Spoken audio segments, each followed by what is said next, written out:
อีทุ่มนี่พิธีที่ใหญ่ใหญ่ขึ้นมากเวอร์อย่าเบาใหญ่หลาย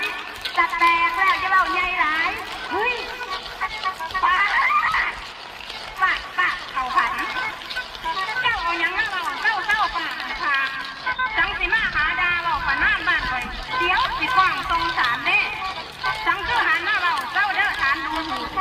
บอกว่าบ้างไปสิฟ้องสารเสียพอกับนั้นเด้เสียงกันมาหาเราว่าเสียงหายดา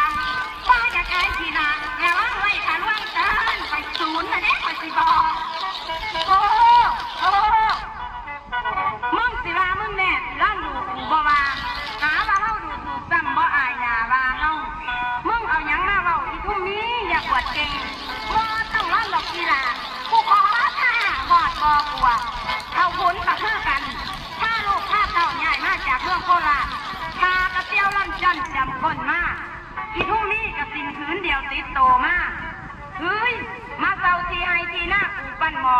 จนตั้งตนตั้งโตได้